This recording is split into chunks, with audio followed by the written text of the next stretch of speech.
उन्होंने किए। किन्होंने? पंडित नेहरू को। पंडित नेहरू ने मतलब अपनी लाइफ दे दी,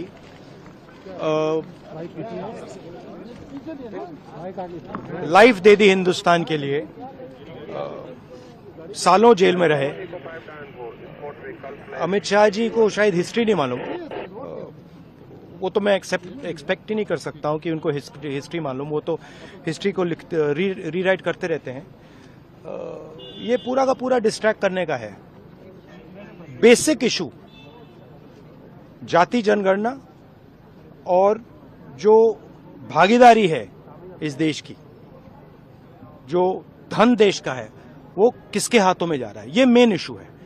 और इस इशू को ये लोग डिस्कस नहीं करना चाहते, इससे डरते हैं, इससे भागते हैं। मगर ये इशू को हम आगे ले जाएंगे और जो गरीब लोगों का हक है वो हम उनको दिलवाएंगे।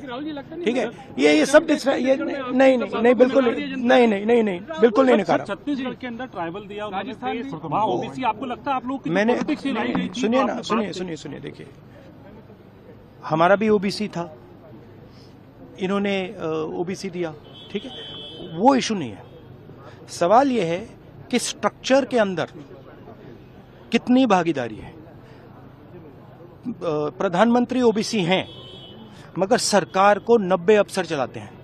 90 अफसर में से 3 ओबीसी हैं और जो ओबीसी हैं उनका कोने में ऑफिस है।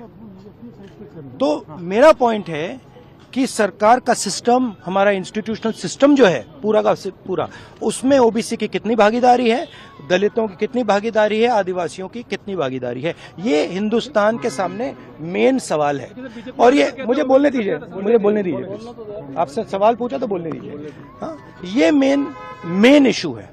और 24 घंटा ये डिस्ट्रैक्ट करने के लिए कभी जवाहरलाल नेहरू के बारे में बोलेंगे, कभी किसी और के बारे में बोलेंगे।